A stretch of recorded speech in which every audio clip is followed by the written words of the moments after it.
大家转发一下，维塔利克上台了。Okay.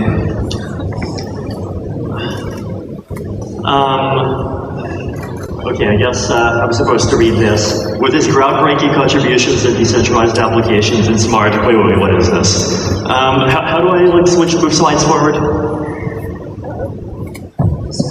Okay, perfect. Thank you. Oh, perfect. Okay. Click. Click.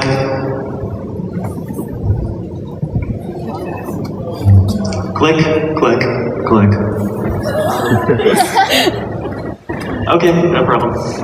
它这个声控是吗？转发。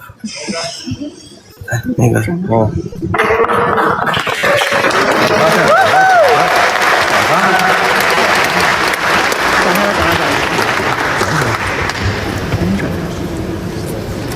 发朋友圈。感觉有点像喷豆。那个点我名字。你给我是吗？点我名字。点我名字。你在朋友圈发了？不是，一样。第一个就。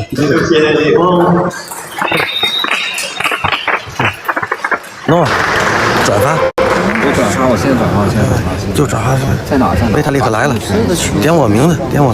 啊？点我的名字就看见了。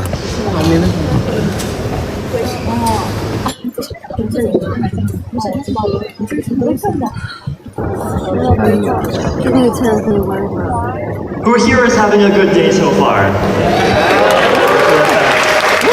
Who here is not having a good day so far? Well, I hope everyone has a good day. Okay, well, still no slides. Okay. 把直播间转发出去，大家把直播间转发出去。So I'm Anatoly. I'm from Solana, and today I'm going to tell everyone about why the most scalable blockchains rely on nodes running on powerful servers.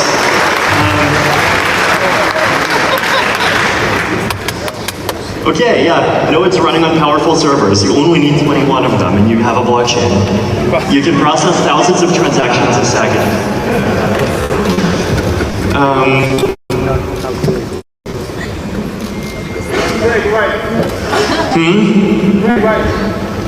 Okay, sorry, I was recently instructed the correct way to hold a microphone, and it's like apparently something like this, and I'll do my best.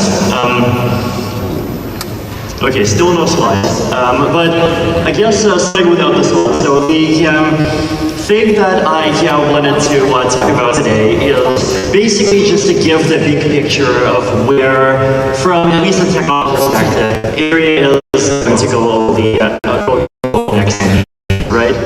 So for the last 10 years, it's obviously been all that to Ethereum development. Oh, there you go. Okay, Ethereum did. Yay, thank you so much. So the Ethereum blockchain is we're focused a lot on solving problems. Right? So first, create a blockchain, any blockchain that can actually use.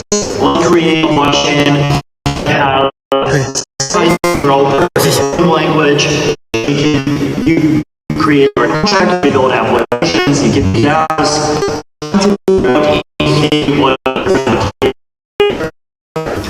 Underneath the ability of this and networks, channels, just all different ways of trying to we do a lot of work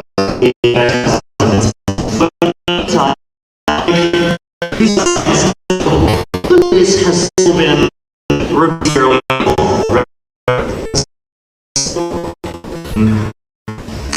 I think if we look at the status of Ethereum, in many places, people have found uses for it, aside from being digital use. Who is digital money? It's no. In a lot of this, right, people just I did. 50年，我们解决是一个问题。接下来10年，以太坊希望解决的是现实性问题。虽然有人在用的人是除了交易，在很少人会觉得就是它有一些除了之外的真实。那在很多地方，很多人会觉得，是在用理性和进行交易。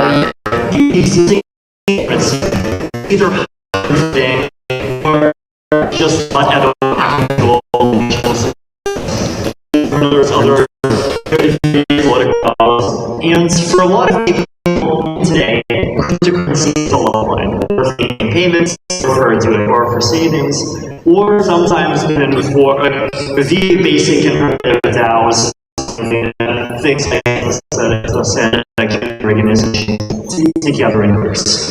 So, in many ways, people have this for Ethereum, but they're largely using centralized exchanges. So about at the end of 2021, I visited Buenos Aires, and Buenos Aires is a fascinating city because when I walk around on the streets, the rate at which someone on the street recognizes me is higher than in San Francisco. You know, there's no other technology or you think of where Buenos Aires, beats San Francisco in that way, right? But crypto is it, right? Crypto is not the technology for one wealthy city in the world. Crypto is the technology for the world. And I was walking around on Christmas Day when a lot of shops were closed, and eventually found one coffee shop that was open. And my friends and I went to get some tea, and the owner recognized me, and we paid him in ETH. But what kind of wallet did he use? He had a Binance wallet, right? So, and this is actually a pretty common scenario. If you look through countries, whether in Latin America or in Africa or in Southeast Asia, where people are using cryptocurrency and Ethereum today, not because of some ideological reason or because they're part of a community, but to fill this very deep need that they personally have right now just to economically survive. A lot of the time, they're using centralized exchanges, right? And that's the status quo today. And I think it's easy to understand why people use centralized exchanges. Centralized exchanges are cheap. They have zero transaction fees. Sending a payment on the Ethereum mainnet at the time that I was in Argentina at the end of 2021, the transaction fee was, I think, somewhere around $5. But Binance to Binance transfers instant. Centralized exchanges are convenient. You don't have to wait for 12 confirmations. Payments are instant. It's you don't have to worry about, did this transaction get accepted by the network? How long is it going to be? Is it in a block? It's just instant. And they protect the user from mistakes, right? If you lose your account, you can recover it. You can talk to customer service. They might ask you to submit a passport, they might annoy you, but you can recover it. You're not going to just lose your money if your house burns down or if you lose your device. So they're convenient, but centralized exchanges sometimes fail, right? So who here knows this guy? Okay, once again, no cheering. Sometimes you have guys that they act very professional and they go on panels with important people like Bill Clinton, and you can trust them. This guy is not going to have double spending relations with your assets. And then 6 months later, it turns out that he does, right? So centralized exchanges, they work very, very well until one day you wake up and you realize it's not working anymore. And crypto, in a lot of ways, is really about protecting people from systemic risks and these really kind of tail risks that people generally do not anticipate, right? People generally don't anticipate, their currency hyperinflating. People generally don't anticipate being censored and being, taken off of every major social and financial platform. People, generally don't anticipate all of their credit cards not working and them still having to buy a plane ticket, which is something that actually happened to me. right? And so the problem with using crypto in a centralized way is that, well, actually, all of those exact same tail risks, they're coming right back, right? And so if we want a really robust crypto ecosystem that actually fulfills its promises, we need to have actual decentralization. But why don't we have actual decentralization yet? Because the decentralized technology is not good enough. And this is basically what I'm really hoping, and a lot of people are really trying hard to make sure that we solve over the next 10 years. So, what are the problems? Well, the problems are kind of the same as what the problems were 5 years ago. This is a slide that I gave 现在屏幕上是中文。 in Taipei back 以太坊最大的挑战。 2016.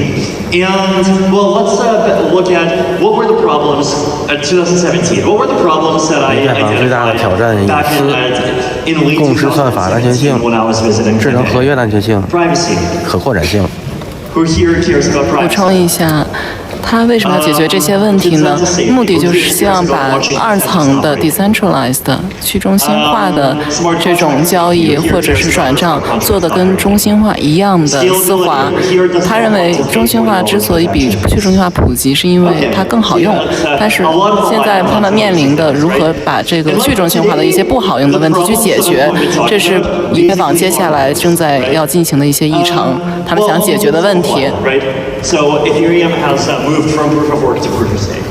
Now, there's still ongoing challenges in consensus, like there is the challenge of making sure that the whole MEV situation, for example, does not lead to consensus, the consensus breaking or becoming centralized in some way. There's upgrading the consensus, adding things like single swap finality, making it easier to be a validator, all of these little things, right? But the really big thing, the switch from proof of work to proof of stake, that's done. And I think we as a community really have something very big to celebrate there. But that's still one, right? Another thing that you might notice is that 5 years ago I was focusing a lot on smart contract safety, and here I'm focusing more on user account safety. And I think, I mean, both of these are important. I think the reason why my emphasis here is changing a bit is basically that, like, back then it was still this, but it was still much less clear what kinds of applications people would want to use. And I think today it's like still somewhat unclear, but I think a lot more of the categories have become pretty well defined. 大家把直播间转发一下， It's a lot 新来的朋友 easier 关 to 注 do 一下， things than 转 you 发一下 want to 直播 do 间 just by， 让更多朋友看到维塔利克 There's a lot of code base 正在讲未来20年以太坊的规划。 5 years. And there's definitely this kind of crazy frontier degen space where people. V神现在正在讲解的是过去他们更关注的是他们现在的重点，以太坊发展的重点有一些变化。过去的话是更关注智能合约的安全性，现在呢更关注的是用户账户的安全性。证明抽象的账户未来是一个重点方向。 You know, a lot of just basic infrastructure, ERC20 contracts, you know, wrapped ETH. A lot of things have kind of stood the test. 回去我就把账户抽象专门在做课程，一定会火。是，但是现在账户抽象有很多的坑，那也请大师到时候去讲解一下。 If you even just think about the simplest use case, using crypto to store assets, like those assets have to be safe.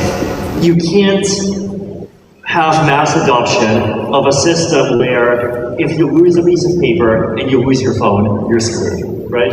You can't have, you know, mass adoption of a system where if someone hacks into your phone, they can steal all of your money. You can't have mass adoption of a system where if a burglar comes into your house and they happen to open the right drawer and they see the 12-word seed phrase, they can photo it, have an AI app in like half a second, immediately open the wallet and like drain all of your life savings, right?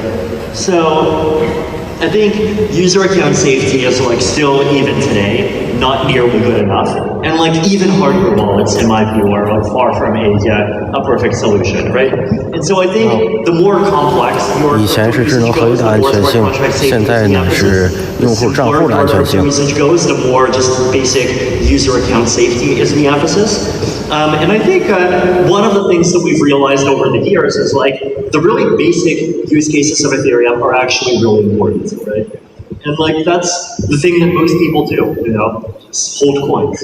Who here has like any ETH or any ERC20 token?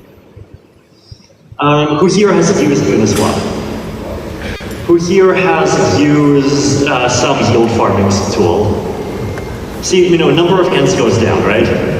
So it's still important, but like the most basic thing, and especially once you go to like people who, you know, are really depending on this for their lives, right? It just is, you know, keeping your assets, being able to make payments, you know, holding on to your identity in the future, and just all of this really simple stuff, right? And like without user account safety, nothing else really works.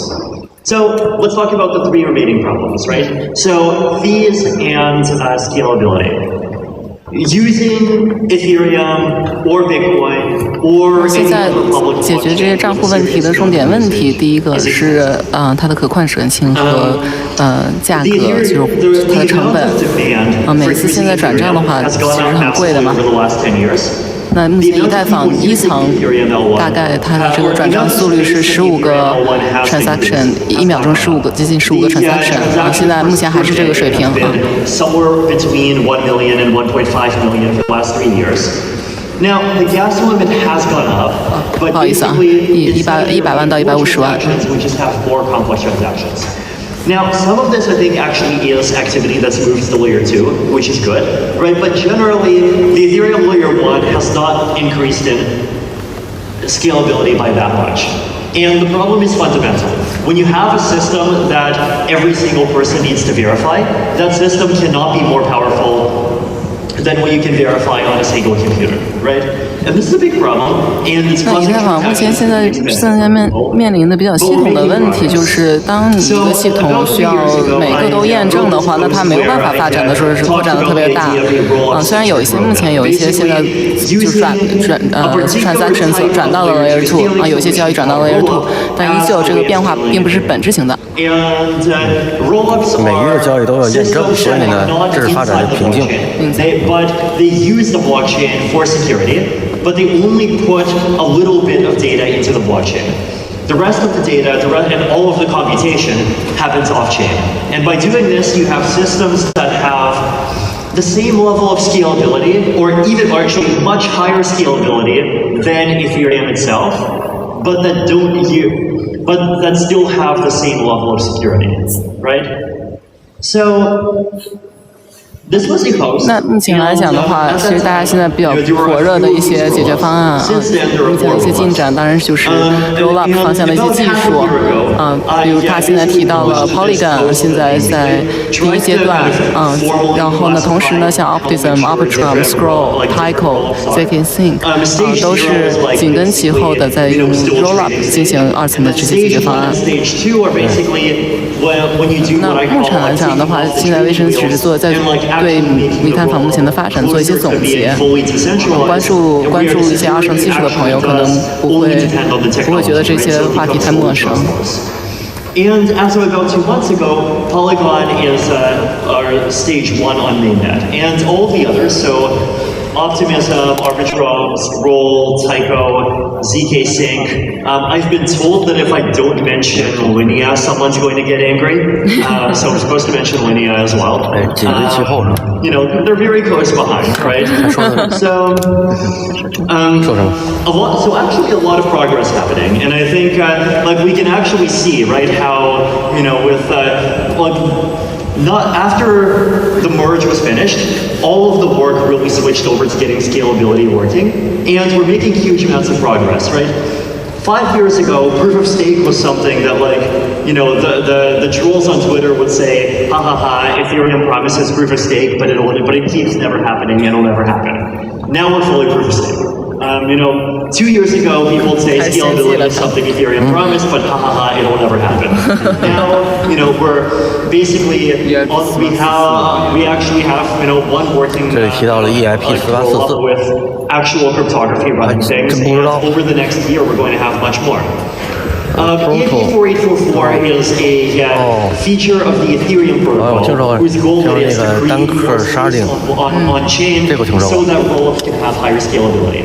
Not important to understand the details of this, but what is important is that with EDP4844, rollups will be able to have much more space to store their data. And with the future versions, rollups will have even more space, right? And so with all of these technologies stacked together, the amount of transactions per second Ethereum blockchain can store will is expected to increase from about 16 to somewhere between 20,000 and 100,000, right? So actually really huge improvements. So that, in theory, the numbers are really good, right? In theory, rollups give a huge amount of scalability, and that's amazing. But let's look at rollup scaling from the user's perspective. We have multiple rollups. So who here has an account on Optimism? Who here has an account on Arbitrum? Who here has an account on the Polygon ZK EVM? Who here has an account on any Starknet system? Who here has an account on ZK? Linnea. Amazing. Aptos. Bitcoin Satoshi Smith. Okay. The US dollar. Starknet Cairo, yes. Okay. So a lot of people are on a lot of different systems, right? And the rollup that you are on might not be the same as the rollup that other people are on. What if I have points on Optimism and I'm trying to pay someone and they're only on 淘宝出来同款定制了，是吗？啊，那朋友们下单啊。 So let's say I'm on Optimism and I want to pay you, and you might even have an address on Optimism, but your ENS name is on Polygon ZK EVM, right?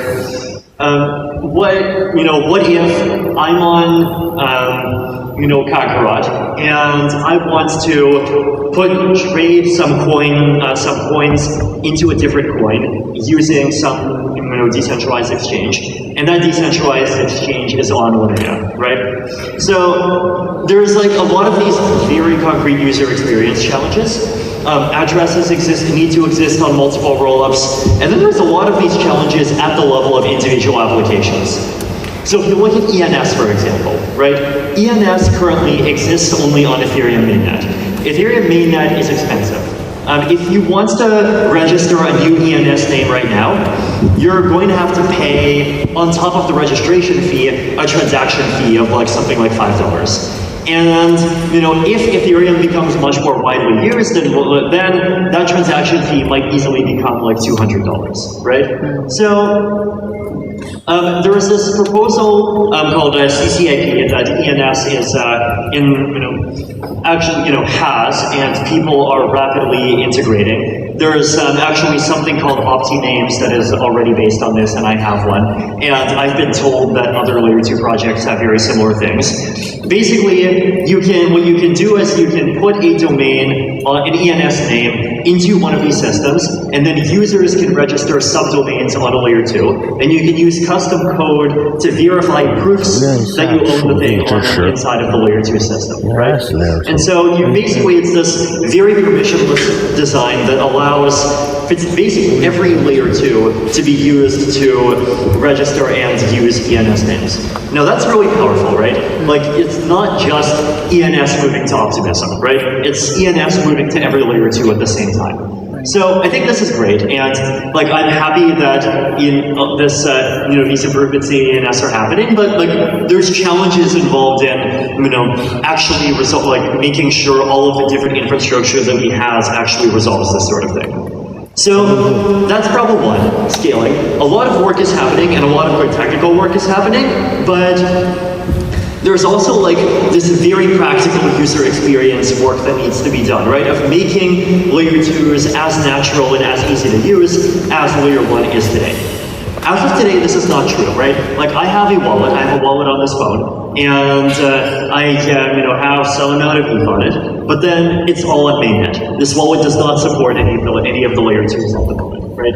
So things like this need to improve, and they need to improve in a way that does not compromise on the trustlessness and decentralization, censorship resistance, openness, and all of these things that we value of the Ethereum layer 1. Problem 2, user account security.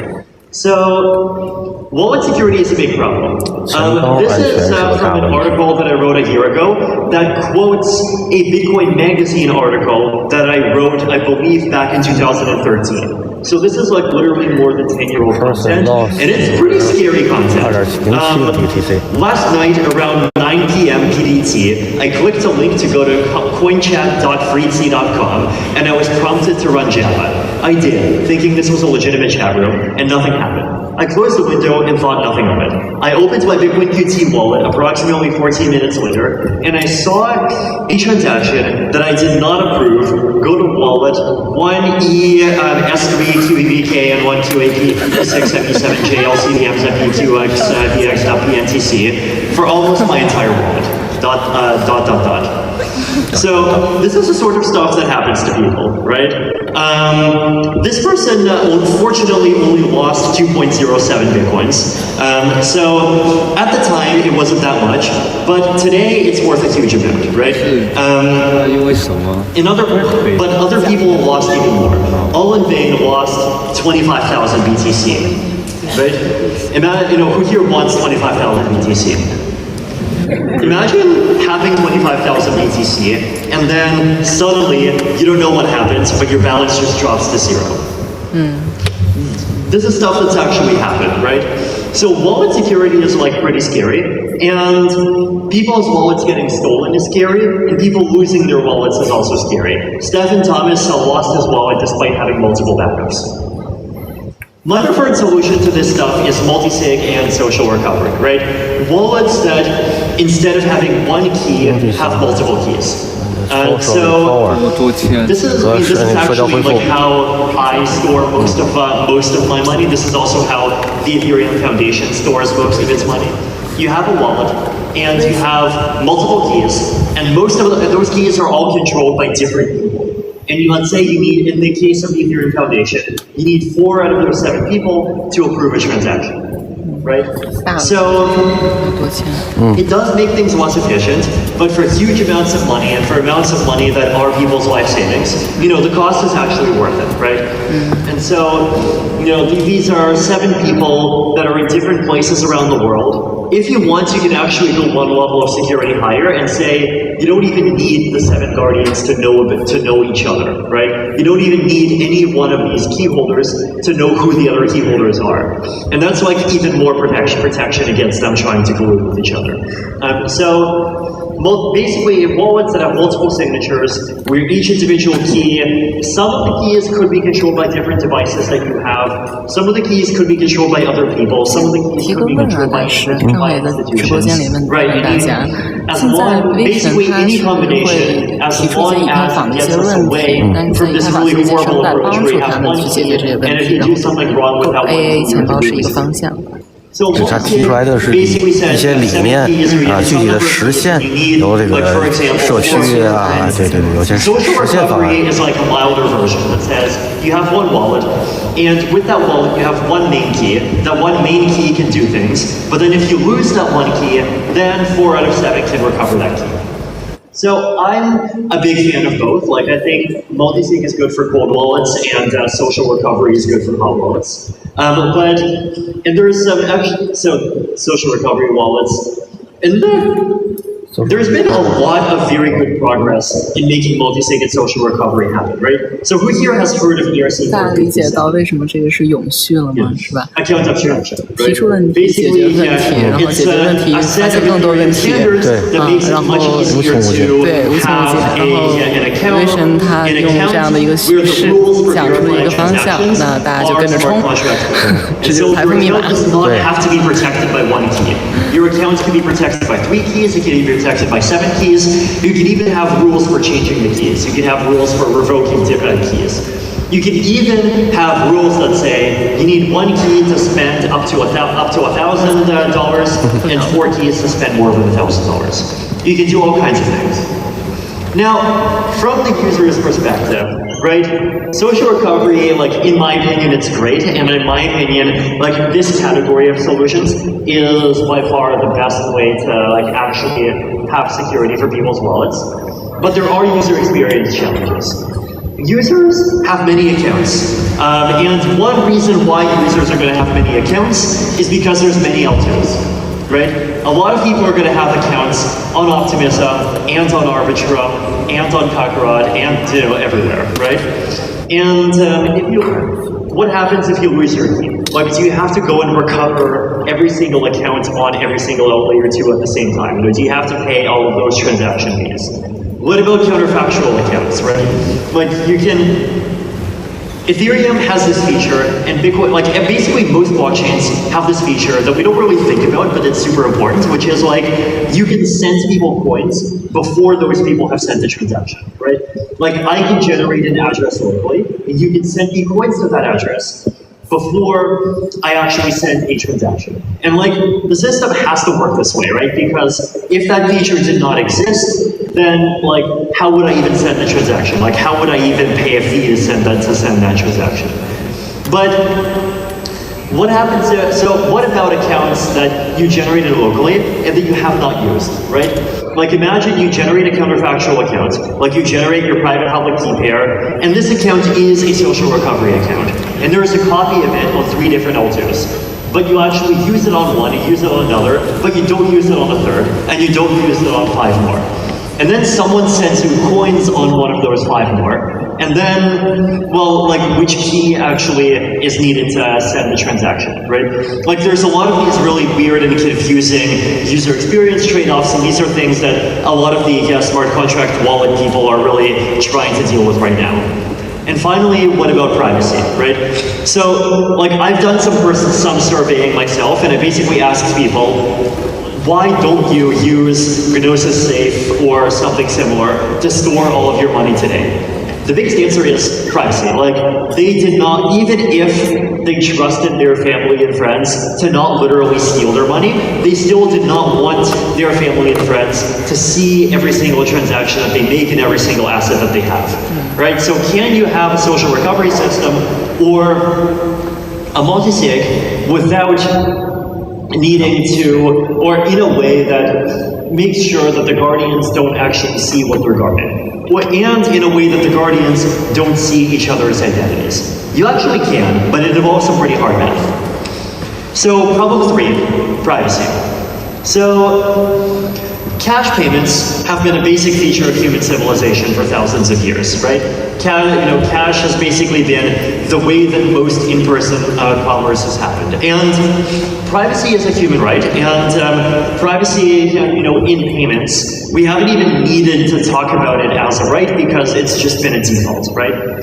For 3,000 years of human history, there hasn't been a way to have anything other than a form of cash that actually has privacy. Now,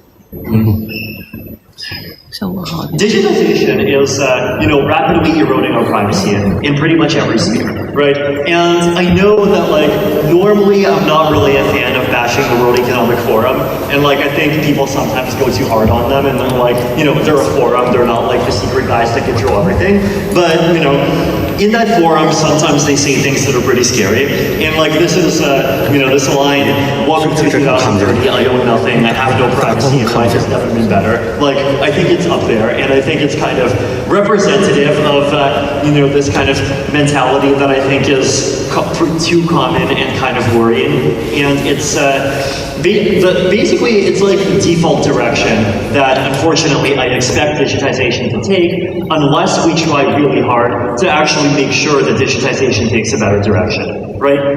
Digitized systems, by default, don't have privacy. You have to, like, add cryptography on top, and you have to, like, actually try to make the digitized system private. The central bank digital currency proposals that I've seen, generally, they don't really have, like, real privacy, right? Like, they sometimes pay lip service to it, but, like, in reality, the central bank can see everything that each person is transacting. right? And even outside of privacy, like if use identities, right? Like Google can see everything that you're logging into, you know? It's like basically every single app that is being created, it's like by default it's being created in a way that has no privacy. And like this, many different forms of privacy all across the spectrum that have just been an unthought and kind of unconsidered default that everyone has assumed exists as part of our civilization are just rapidly falling off a cliff. And I think the crypto space is possibly one of the very few spaces, possibly the only space, that is in any kind of position to actually offer the world a realistic alternative to this. Now, there's problems on the other side too, right? So if you think about the privacy of cash, it's easy to anonymously move $1,000, but moving $1 billion is harder, right? Now, with digital cash, well, it turns out that, you know, digital stuff is slippery, and it's like it's as easy to move $1 billion as it is to move $1,000, right?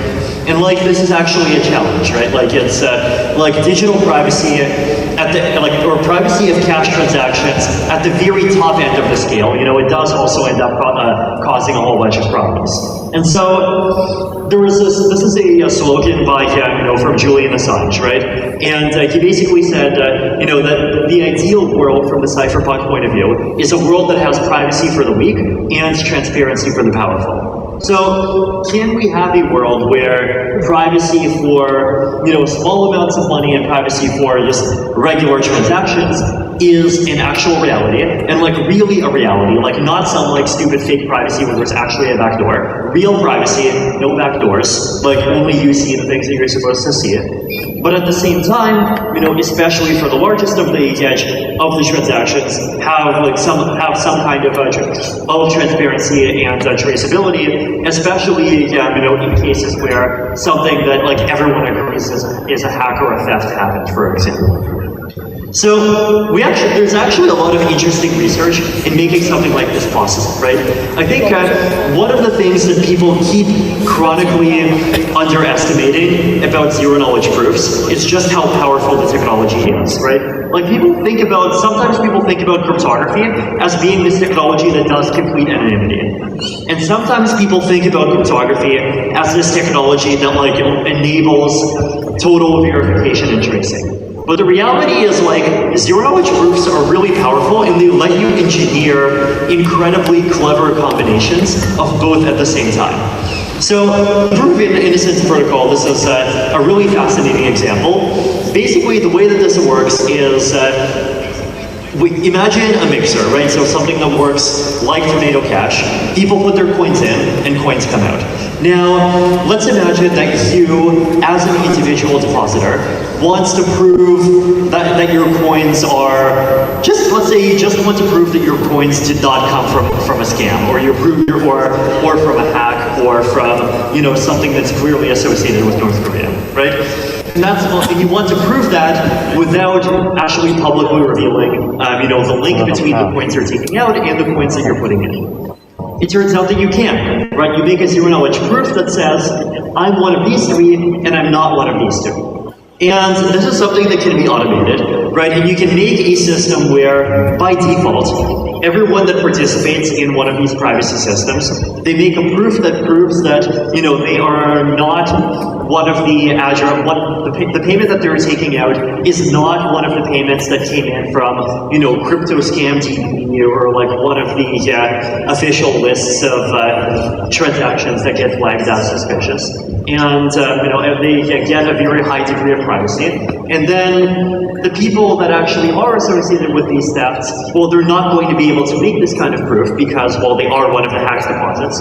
And so they're going to get a much smaller set of people that they're mixing their coins with, right?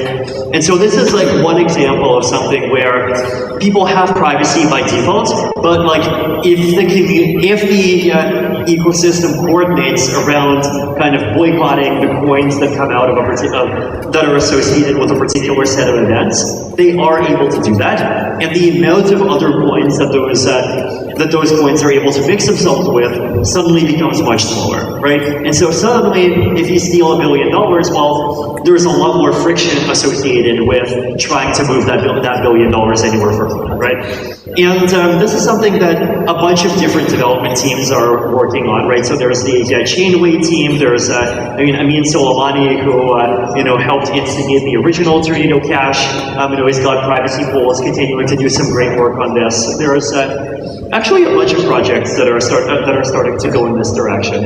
And I think this is a really interesting educational story of how zero knowledge proofs can actually give us privacy for the people, and at the same time these more complicated security and verification guarantees at the same time, right? You can prove that you're not one of the bad guys without revealing everything about yourself.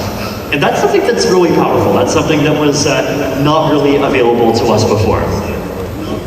Other kinds of privacy, right? So I think just the ability to move coins around without creating a link between every single action that you do is the simplest kind of privacy that people have come up with. There's other kinds of privacy too. So let's say we have Bob, and Bob is receiving assets. And the way that this happens, if we're doing an in-person conversation, is Alice asks, hey, what's your address? And Bob gives his ENS name, bob.eth. Or maybe it's, bob.optinames.ether or bob.whatever other layer 2 names.eth, right?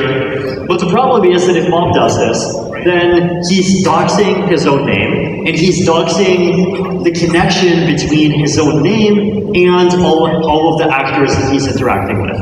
If Alice has a .eth name, then he's even creating a public on-chain link between Bob and Alice. And so the question is, how do we hide the link between Alice and Bob? And how do we even hide the total assets that Bob received? Stealth addresses.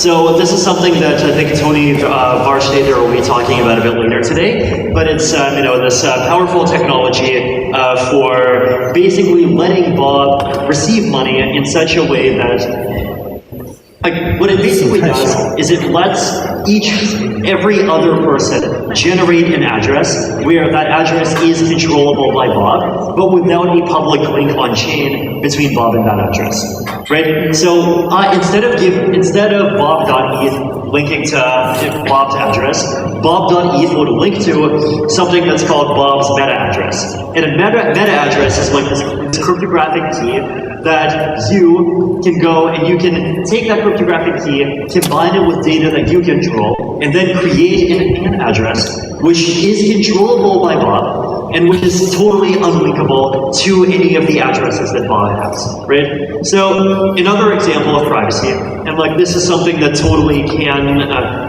be done, is being done. There's already teams that are working on it, and this is another really important thing, right? If you imagine, a charity or a political activist group, wants to collect funds, you don't necessarily want to dox each and every person who sent money to that organization, right? And with stealth addresses, you actually can improve some privacy there. Can we make social recovery privacy preserving? This is a fun one, right? So imagine you have coins that are inside our privacy system, and you want to, at the same time, have a recovery system, so if you lose your key, you can switch the key to something else. Well, this seems unsolvable, right? It's you want to give your guardians the ability to change the key, but then at the same time, you want to not create a link between all of your different assets. Well, it turns out that we can, right? So ZK social recovery, the basic trick is we separate the concept of an address that holds assets with the concept of a key store, right? So a key store is going to have logic for what is the spending key and what are the rules for changing the key. If you want to recover, you do things with the key store. And then your assets are going to be in separate addresses. Right? And if you want to spend from one of your addresses, you provide a zero-knowledge proof. That zero-knowledge proof contains a pointer to the key store, but that pointer is a private input. So the computation of verifying that you're authorized to spend your assets according to the current conditions in your current key store today all of that logic is done privately inside of a zero-knowledge proof, right? So it doesn't actually get revealed to the outside world. So, conclusion, right? So ZK snarks rule everything around me.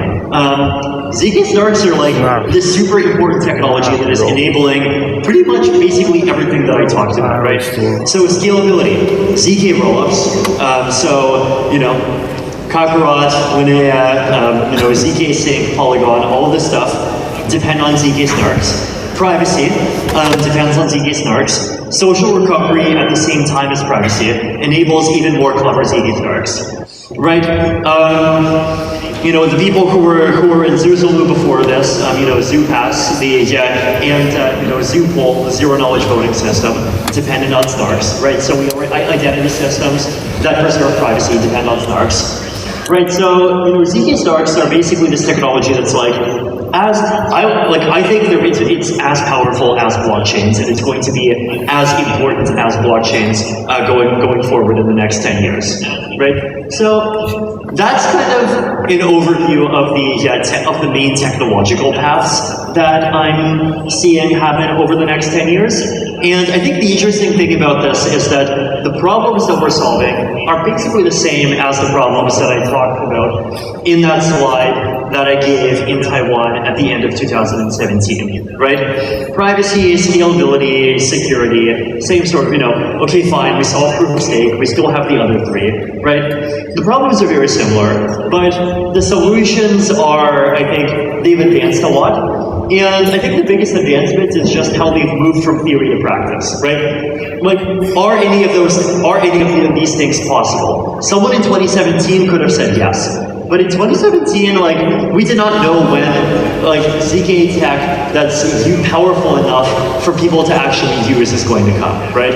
Like in 2017, I personally thought that, ZK VMs were at least 10 years away. Then, probably 15 years away. 6 years later, we have running ZK VMs on mainnet, right? It's like, ZK snarks are probably, aside from transformers, they're the one technology that's actually shooting way ahead of people's expectations, right? And I think it's kind of important and healthy to, reevaluate and in an optimistic direction just how much we can do if we actually use all of these technologies properly. And it turns out that we can do quite a lot, right? We can actually make blockchains that are much cheaper. So transaction fees would be able to be back below 5 cents again. We can have applications that preserve people's privacy, and not just financial privacy, but also privacy for identity systems, reputations, all of this social recovery stuff, everything. We're going to, you can actually have account systems that are much safer, and we can basically get to the point where fully decentralized technology actually is comparable on a pure user experience basis to what centralized systems offer today. And I think decentralized technology, we can actually make it superior to what centralized systems offer today. And so once we have that, then people will actually be even the kinds of people that really depend on blockchains today are going to actually be able to use blockchains without needing to use centralized intermediaries, right?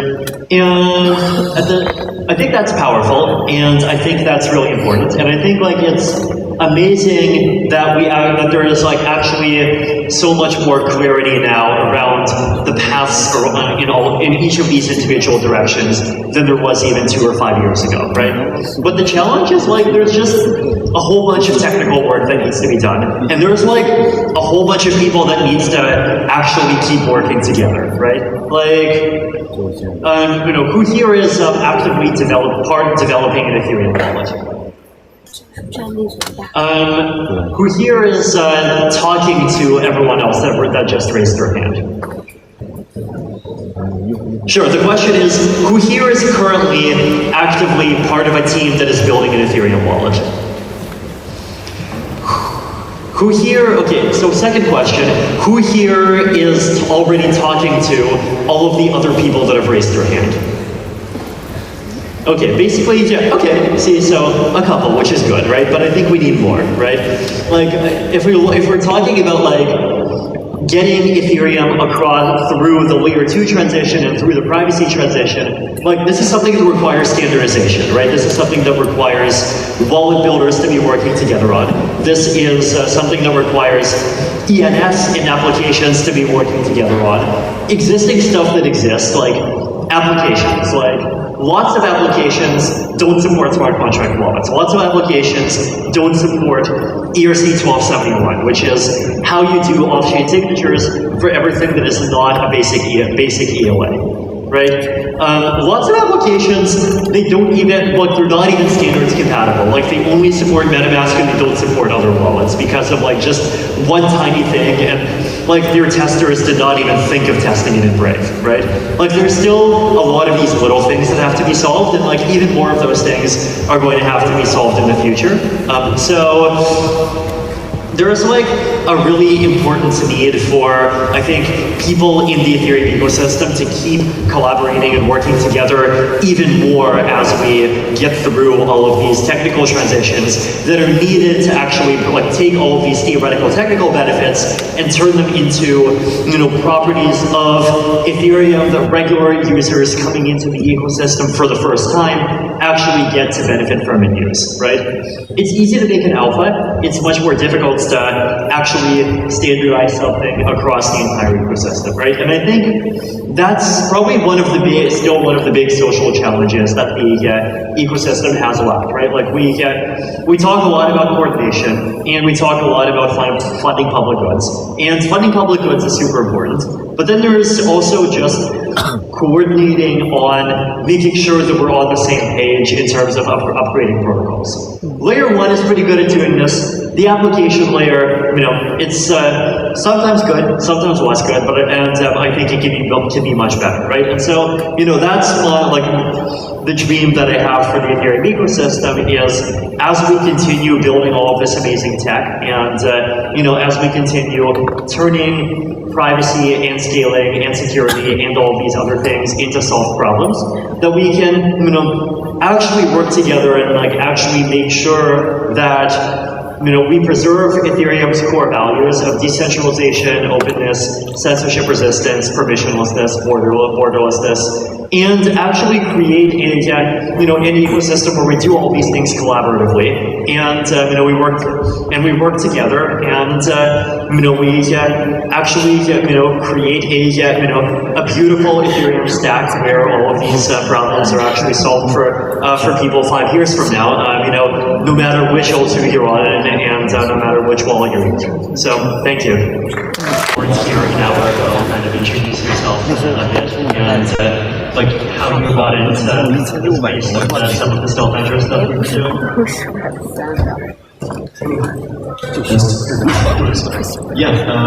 I'm Tony. I came into the privacy stuff with Bitcoin, so I started using or focusing more on privacy technologies back on Bitcoin, where the most promising or the most prominent privacy tools are CoinJoins, where you have these unspent transaction outputs, and you just bundle them with a lot of other people that you don't know. You mix them together, and then you create one transaction that spends to an end to yourself. So it's kind of a mixing on Bitcoin, and it's quite old. So on Bitcoin, I think it's almost 10 years old by now. And yeah, that was kind of my first experience I had with privacy on public blockchains. I then got to Ethereum and found that Tornado Cash was a really cool application. Did more research into CK snarks. Wanted to know how Tornado Cash works. And finally, 2 steps back, stealth addresses, which are much simpler, much less complex than CK snarks, just using elliptic curve cryptography. And this was then the point where I thought, okay, this is really something that can be rolled out very quickly, that a lot of wallets can adopt, that can be standardized, very simple. And although it doesn't give you the same privacy like Tornado Cash or CoinJoins, because both of them, Tornado Cash and CoinJoins, they give you untraceability, which always requires some mixing to be involved. Stealth addresses can only give you unlinkability, which is for many applications already sufficient to be used. So, in terms of specifically privacy for coin transfers, right? Like, there's over the last 10 years, it feels like there's been this kind of progression, right? We started from CoinJoin, and then we went to Monero, and then Monero started, supporting like more VSIMs, and then we started having Zcash and Tornado Cash. Could you maybe kind of go through this sort of sequence of technologies and like what is the thing that we've been gaining and we've been getting better at as we move further and further toward more powerful cryptography? Yeah, sure. So stealth address systems. So the first privacy we had on public blockchain was essentially Satoshi proposing pseudonymous accounts that are just accounts that you cannot link to a real world entity. So everyone can create a new account, which is already a lot of privacy that we get. And then a few years later, already in 2011, the first stealth address proposal was proposed, which required the sender and the recipient to generate a shared secret, so a DP-Hellman secret. And if you hash the result of the DP-Hellman secret, you can use that as a private key that can be used between two entities, more or less. Then stealth addresses were continuously improved, and very interesting story in 2013, there was this pseudonymous entity, Nicholas van Zaberhagen, who is still pseudonymous. He proposed a CryptoNode white paper, which then laid down the foundation for protocols like Monero, Zcash, and so on. And the CryptoNode white paper already included stealth addresses, it included ring signatures, and it also included the first snarks that have then been adopted and slightly used differently, but came into the Zcash protocol. And yeah, then more or less, Tornado Cash was then the first application. I think it was the first application that then built this Merkle trees where you can then prove to be part of a group without revealing which exact entity in this group you are. And this then allowed users to deposit funds, prove that they have deposited some funds, and then move the funds out of the contract again without revealing which exact address they used to deposit. Great. So that gets us into financial privacy a bit, right? Maybe, Barry, could we talk about some of the non-financial use cases and like some of the specific ideas that either PSE or some of the other groups that we've been working with have been trying to do, and how some of the ZK starts help provide privacy there. Sure. So one thing that's like financial privacy is exciting and it's interesting and it's useful, but there's a whole bunch of other like interactions in our world that are not like financially based. Like one example of that is like reputation, right? This seems like this a very powerful primitive that like you use much more often than money. Like being able to have privacy for a reputation is also like, at least as interesting as having financial privacy.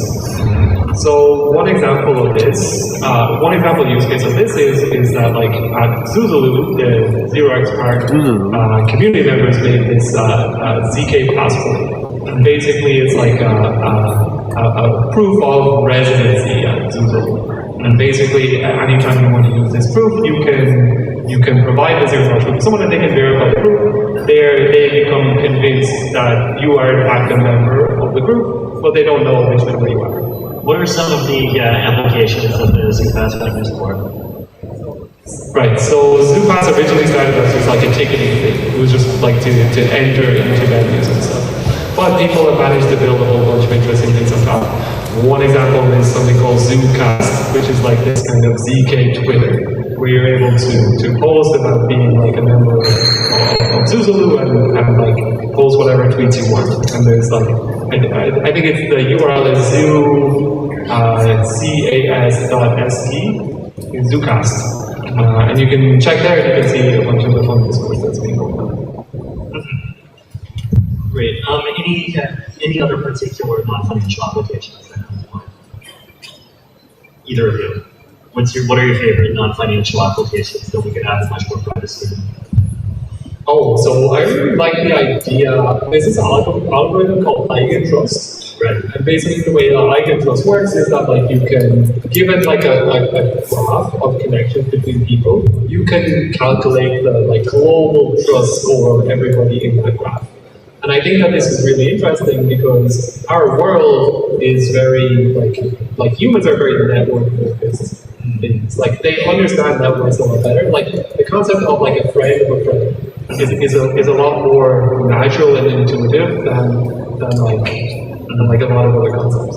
So like making a ZKP more eigentrust would be really cool. So you can prove that you have a certain score without revealing like who you're connected to. So I think in general, like ZKP is about social graphs, which is really interesting. There's another algorithm called SibleNet, which might be helpful as well. Yeah, one possible application that would, for example, in the last 2 years would have helped us a lot would be, assuming now we trust the government, right? So the government would just have put every vaccinated person also into a Merkle tree and allow people to prove against that Merkle tree, providing a zero knowledge proof, that they have been vaccinated. And this would then would have allowed people to not expose their identity anytime when they visit a restaurant and have to prove that they were vaccinated or something like that. So that would actually be not that complex because the government would just be a central entity having the power to update the Merkle tree, to add every person that has been vaccinated, for example, into that Merkle tree, and then people could submit their knowledge proofs to show that they have been, that they should be allowed to go into a restaurant, something like that. Yeah. And that would be basically exactly the same technology as it has, right? Right. That would more or less be the same, and it's also actually the same like the Metacache, only Metacache works decentralized, so there's not one central entity that is allowed to add the leaves to the Merkle tree and nullify them, but it would just be the government in this case that we trust anyway. 大家把直播间转发一下，让更多朋友们看到。Challenges that both of you see that we still need to solve before we can see much larger scale adoption of these kinds of technologies. Like how long before people in Montenegro are using, ZK payments and ZK voting and ZK reputation and all these things. So, like, normally the problem is over time, especially on like low-powered devices. ZK stacks still require like a lot of work in order to be able to create the proof. And you can think of this as like it's work to create the proof, so that the verifier has to do only a tiny amount of work. So for me, this is the biggest bottleneck. And I mean, like with Semaphore, the tool that's being used in ZooPass, where the proof of time is not an issue anymore. It's very highly optimized in order to be able to work. You can make proofs on mobile in less than a second, and even with bigger groups you can do this. But there's some other issues. For example, if you want to make a proof, you need to download a lot of data. You need to download that you're like a member of the tree, and you need to download a proof that you're a member of the tree. And to do this download, you actually need to download all of the data, because if you just download some of it, then the person who gave you the data will be able to tell who you are. We might have to explore some things like private information retrieval and things like this in order to be able to like make really bigger groups. But I think, so let me slow down. I think that like, I feel very optimistic about like the example of people in Montenegro using ZooPass as like to prove that they have received a COVID vaccine, for example. I think that that's practical today. And I think if we want to do like more advanced things, we still need to like improve our prover infrastructure. Okay. What do you think? Yeah, I would definitely agree to that, and I think so for the people that have never used the ZooPass, this was really this very straightforward way to it felt like to log into something, but without revealing who you really are. You just reveal, I'm allowed to log in here, but I won't tell you who I am. And then after this layer of logging in, you could just participate in what was offered there. For example, you could just truly anonymously vote for things or tell people how you feel and stuff, and without really revealing who you are. And I think when it comes to mainstream adoption, people always need something that they trust. And if you can prove that the technology behind it, so no one can build in a backdoor or something like that, then people might feel really comfortable using it. And yeah, that's essentially my point. How worried are we about bugs in these systems, right? Because the more private the systems become, the more like bugs and abuse of bugs becomes just totally undetected. So how do we mitigate this? So this is something that worries me, especially because the systems that we're using are very new and very complicated. We've also built on top of primitives that are very experimental. For example, there's this saying in cryptography, don't roll your crypto, but for CKPs, we have a bunch of specialist crypto that we're using. For example, the hash function we're using is like a stack hash function. So this is a concern, but you see, what I see happening is for us to move away from the reason we need to use stack-friendly hash functions is because the proof system is not very efficient. And I think with like a couple more generational improvements in zero knowledge proof technology, we'll be able to replace the stack-friendly things with stack-unfriendly things and start using standard primitives. It's interesting because I would have, my guess would be that if one of these things gets broken, there's like a less than 5% chances the hash function is the problem. Yeah, like just the complexity of these, 100,000 line circuit files in general. Okay, right, on what timeline? Next decade. Okay. I suppose that the way I reason about the circuits is that there's a lot of constraints in circuits, but it's not like the same thing, right? It's a Merkle, like for 7 for example, it's a Merkle. Right? It's just hash. Okay, I guess I have mine like it's a game. Yeah, absolutely. That's a right. Okay, so it's interesting. There's like different use cases that have different threats. Okay. Maybe just as far as use cases go, maybe talking about one more. So ZKML, there's been a lot of excitement about AI recently. How excited are you about the possibility of using ZK to kind of improve the verifiability, privacy, and trust properties of AI? Do you think this is a good direction? Is this something that excites you personally? Interesting. So there's some nightmare scenarios here where there's just an advanced AGI that's on-chain, right? And it pays people to trade it and prove it, and it pays people to execute it, right? And pay for it to think. This is 100% decentralized, and there's no way to shut it down, and it's financial rewards for everybody, for anybody who participates. So this is one thing that could be very scary. But the place I see ZKPs helping is more the proof of individuality level. And the way I think about it is that I see the development of AGI as being another way of losing authenticity. It started with the internet when it could make many symbols, and it's just gone more, and it's just become easier and easier, and now you can impersonate a person writing a PhD thesis or whatever, and you're able to 我在哪里了？我在观众席了，我在。 So I think that's going to become super important. Yeah, that's very interesting actually. Yeah, I guess we are currently all experiencing that we are interacting with different models more and more. And I'm definitely not an expert on CK machine learning, but I think in the future we will need some proving which machine learning model we are actually interacting with right now, and probably what data it was trained on and all that stuff. Just to know with what exact model we are actually interacting with, because it might be, we might have different models for different use cases, of course. Some are much more sensitive depending on the application. And at this point, I definitely think that some proving of which, so what the model exactly contains, what it was trained on, what's the properties of the model, and so on, is definitely something that is very required.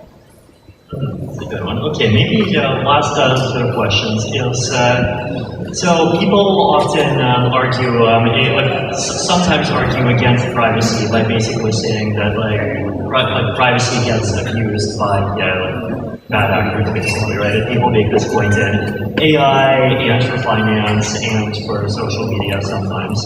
So are there ways that in which zero-knowledge proofs could be designed to still give people privacy, but at the same time kind of remove the risks of bad actors doing some of the worst things that they might otherwise be able to do? Yeah, definitely. So I really like the quote you had on your talk about giving privacy to the weak and forcing transparency to the rich or to the powerful. So this is essentially, I would totally sign that. And I definitely think that when it comes to privacy, often the first world countries, we don't have issues with privacy.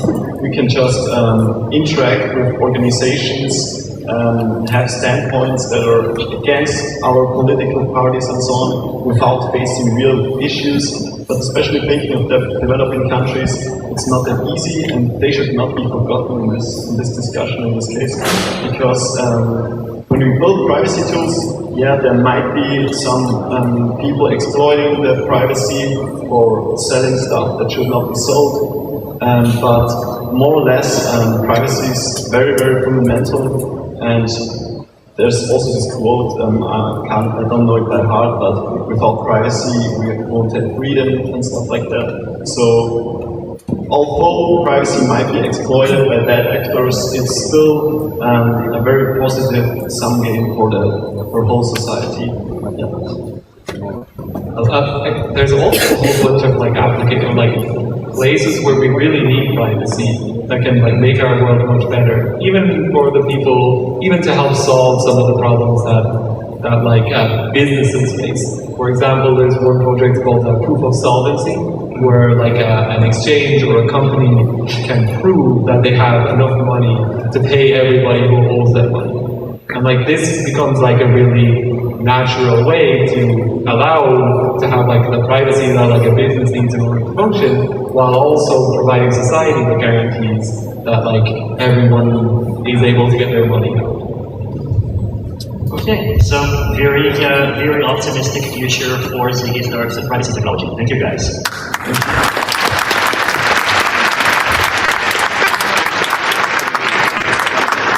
标志性小包包，大家注意。